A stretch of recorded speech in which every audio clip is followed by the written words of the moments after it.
दोस्तों, हम सबको पता है कि कृष्ण जन्माष्टमी काफी नजदीक आ रही है और जैसे जैसे नजदीक आ रही है वैसे वैसे उत्सुकता बढ़ती जा रही है, क्योंकि प्रत्येक सनातनी भाई बहन को भगवान कृष्ण जी से बड़ा लगाव है। वह सबके प्रिय हैं और सबका कल्याण करने वाले हैं। तो चलिए बात करते हैं इस खास दिन यानी कृष्ण जन्माष्टमी की।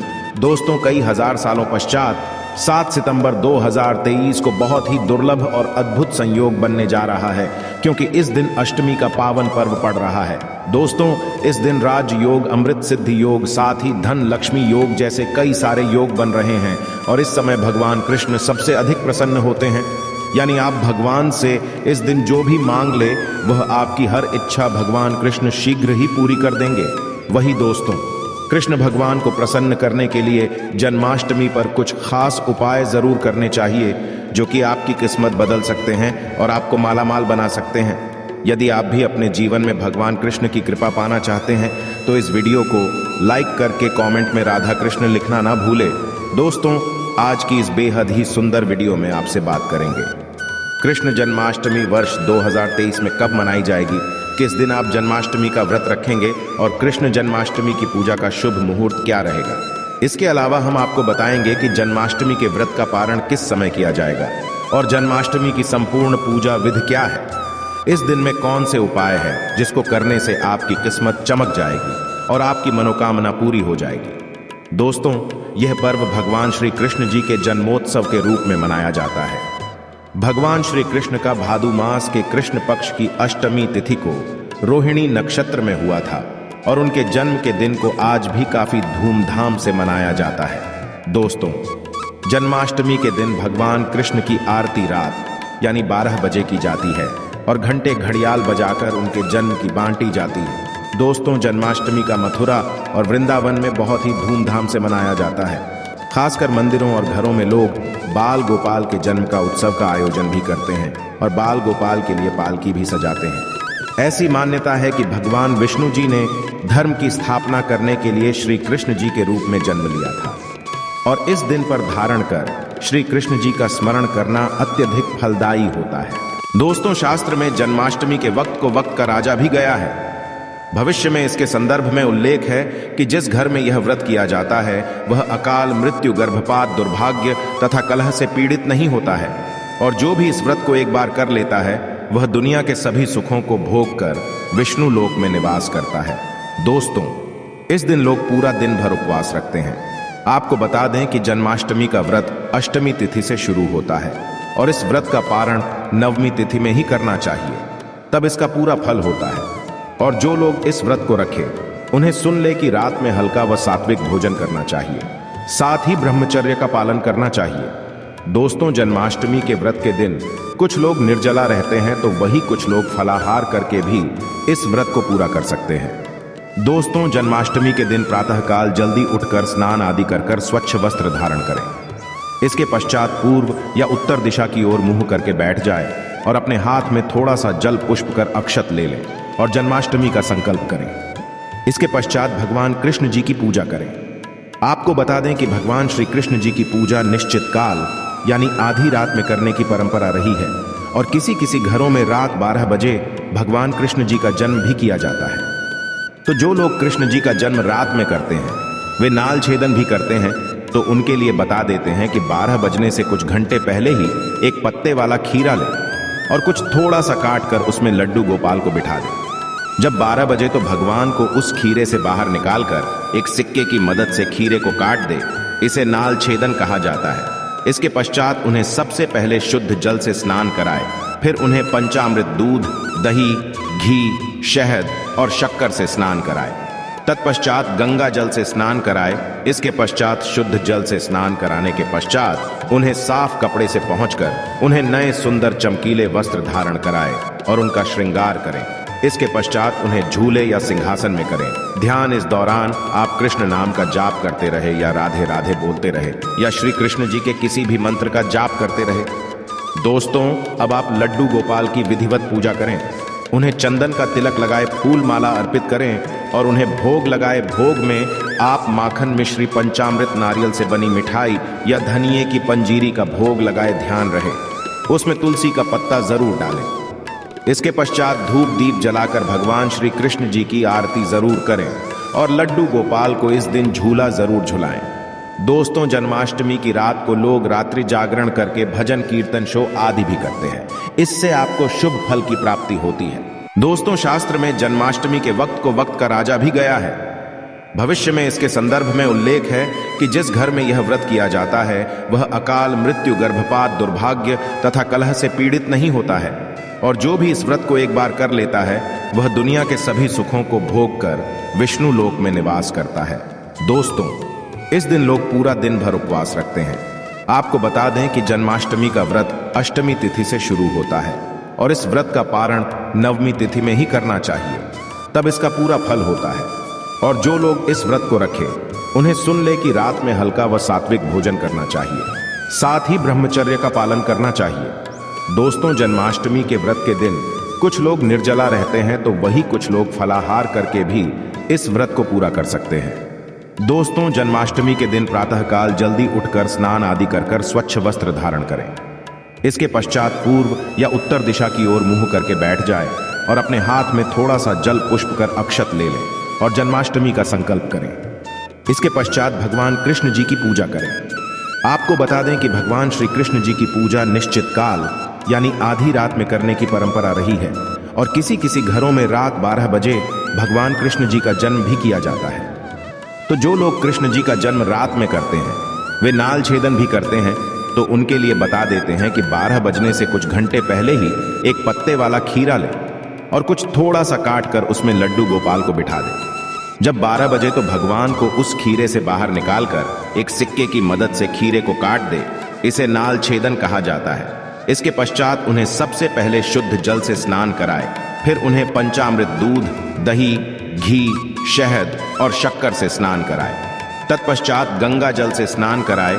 इसके पश्चात शुद्ध जल से स्नान कराने के पश्चात उन्हें साफ कपड़े से पहुंचकर उन्हें नए सुंदर चमकीले वस्त्र धारण कराए और उनका श्रृंगार करें। इसके पश्चात उन्हें झूले या सिंहासन में करें। ध्यान इस दौरान आप कृष्ण नाम का जाप करते रहे या राधे राधे बोलते रहे या श्री कृष्ण जी के किसी भी मंत्र का जाप करते रहे। दोस्तों, अब आप लड्डू गोपाल की विधिवत पूजा करें। उन्हें चंदन का तिलक लगाए फूल माला अर्पित करें और उन्हें भोग लगाए। भोग में आप माखन मिश्री पंचामृत नारियल से बनी मिठाई या धनिये की पंजीरी का भोग लगाए। ध्यान रहे उसमें तुलसी का पत्ता जरूर डालें। इसके पश्चात धूप दीप जलाकर भगवान श्री कृष्ण जी की आरती जरूर करें और लड्डू गोपाल को इस दिन झूला जरूर झुलाएं। दोस्तों, जन्माष्टमी की रात को लोग रात्रि जागरण करके भजन कीर्तन शो आदि भी करते हैं। इससे आपको शुभ फल की प्राप्ति होती है। आपको बता दें, कुछ लोग रात्रि की पूजा के पश्चात ही अपने व्रत का पारण करते हैं और कुछ लोग अगले दिन सूर्योदय के पश्चात। ध्यान रहे कि आप प्रसाद खाकर ही अपने व्रत का पारण करते हैं। तो दोस्तों, चलिए अब जानते हैं कि वर्ष 2023 में का पर्व को कब मनाया जाएगा। तो आपको बता दें कि कृष्ण पक्ष की अष्टमी तिथि इस बार 6 सितंबर को पड़ रही है। ये कृष्ण का 5250वां जन्मदिन होगा। ऐसे में ये 6 सितंबर को दोपहर 3:37 से शुरू होगा और 7 सितंबर को शाम 4:14 तक रहेगा। दोस्तों, इस दिन सुबह 9:20 से रोहिणी नक्षत्र शुरू होगा। ऐसे में ग्रस्त सितंबर और वैष्णव संप्रदाय के लोग 7 सितंबर को इस त्योहार को मनाएंगे। दोस्तों, पूजा के लिए इस बार शुभ मुहूर्त 40 मिनट का है, जो कि 12:02 से 12:48 तक रहेगा। ऐसे में इस दिन रोहिणी नक्षत्र का संयोग भी बन रहा है। ऐसे में इस दुर्लभ संयोग में की पूजा करने से 3 जन्मों के से मुक्ति मिलती है। यदि किसी की आत्मा प्रेत योनि में भटक रही है तो उनके नाम से की गई पूजा उनकी आत्मा को मुक्ति प्रदान कराती है। दोस्तों, इस दिन का व्रत संतान का सुख देने वाला होता है। ऐसे में इस बार का व्रत करना ना भूलें। साथ ही जो इस व्रत को शुरू करना चाहते हैं, इस बार उनके लिए सबसे अच्छा मौका भगवान श्री कृष्ण की कृपा पाने के लिए। ऐसे में फिर आप भी इस व्रत को शुरू कर सकते। तो दोस्तों, चलिए अब जानते हैं जन्माष्टमी के व्रत कथा, जिसको पढ़ने या सुनने मात्र से ही सभी लोगों के सारे पाप धुल जाते हैं और सभी मनोकामनाएं पूरी हो जाती है। दोस्तों, स्कंद पुराण के मुताबिक यदुवंश के राजा उग्रसेन का राज चलता था। उग्रसेन का सबसे बड़ा पुत्र कंस, जिसकी चचेरी बहन देवकी थी। कंस अपने ही पिता को जेल में डालकर स्वयं राजा बनकर राज लगा। पर दूसरी ओर कश्यप ऋषि का जन्म राजा सूरसन के पुत्र के रूप में वासुदेव का जन्म हुआ, जो कि आगे चलकर वासुदेव का विवाह देवकी से संपन्न हुआ। और देवकी को विदा करने के दौरान एक आकाशवाणी होती है, हे कंस, आज जिस बहन को इतने प्यार से विदा कर रहा है, कल उसी का 8वां पुत्र तुम्हारी मौत का कारण बनेगा। ऐसा सुनते ही कंस देवकी को मारने के लिए हावी हो गया, पर सैनिकों और वासुदेव के वचनों ने ऐसा होने से बचा लिया। वासुदेव सत्य थे। उन्होंने कंस को वचन कि वह अपना 8वां पुत्र उसे सौंप देंगे।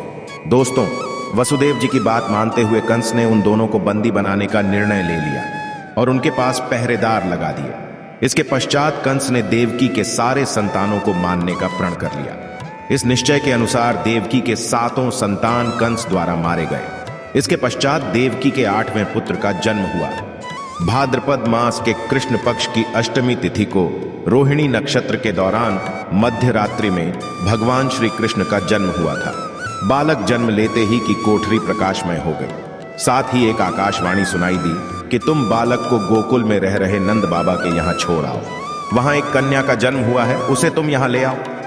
ऐसे सुनते ही वासुदेव की हथकड़ियां खुल गईं और वो तुरंत एक टोकरी में श्री कृष्ण को रखकर इसे माथे पर लादे गोकुल की ओर निकल पड़े। रास्ते में यमुना नदी बाल कृष्ण के चरणों को स्पर्श करने के लिए उफान पर आ गए।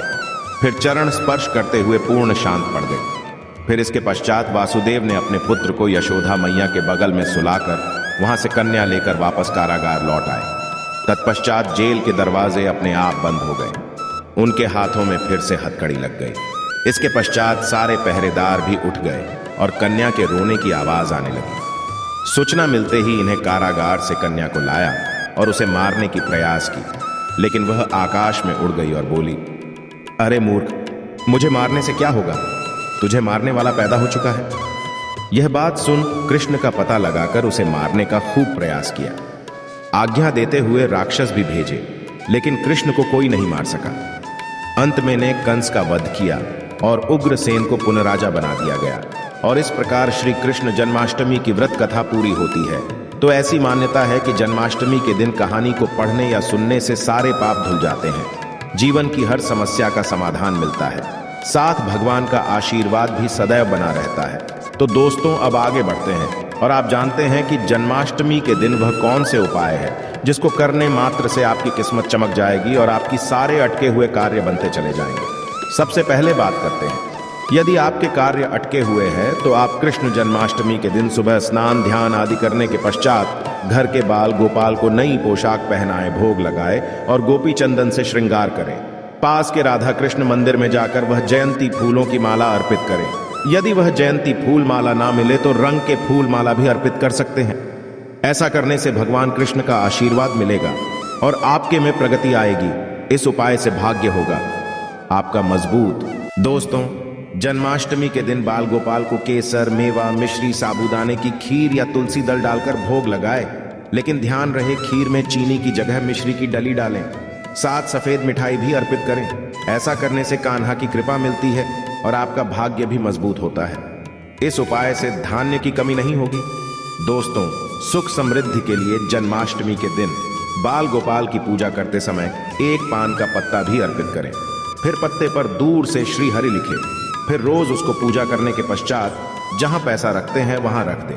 ऐसा करने से घर में धन धान्य की कमी नहीं होती है और धन संबंधी समस्या नहीं होती। इस उपाय से मिलेंगे आपको शुभ समाचार। दोस्तों, जन्माष्टमी के दिन गाय और उसके बछड़े की सेवा करें, आशीर्वाद लें। इसके साथ ही गाय और उसके बछड़े की मूर्ति भी लेकर आए और बाल गोपाल के पास मूर्ति को रखकर उसकी पूजा करें। ऐसा करने से भगवान कृष्ण की कृपा जल्द शुभ समाचार सुनने को मिलती है। इसके पश्चात गाय और बछड़े की मूर्ति को ईशान कोण में रखना स्थान माना गया है। इस उपाय से आर्थिक तंगी होगी आपकी दूर। दोस्तों, कर्ज की समस्या से यदि आप परेशान हैं तो जन्माष्टमी के दिन दक्षिणवर्ती शंख से भगवान श्री कृष्ण का अभिषेक करें। दक्षिणवर्ती शंख को लक्ष्मी का स्वरूप माना गया है और लक्ष्मी पूजा में शंख के बिना पूजा ना होती है। ऐसा करने से आर्थिक तंगी दूर होती है और लक्ष्मी की प्राप्ति होती है। इस उपाय से होगी व्यवसाय में उन्नति। दोस्तों, जन्माष्टमी के दिन सुबह शाम 11 बार तुलसी की क्रमांक करें और घी का दीपक जलाएं। इसके पश्चात 8 बार ओम नमो भगवते वासुदेवाय मंत्र का जाप करें। साथ ही कपूर जलाकर उस पर थोड़ी सी मिश्री डाल दें और कपूर और मिश्री का हम भी करें। ऐसा करने से नौकरी व्यवसाय में उन्नति होती है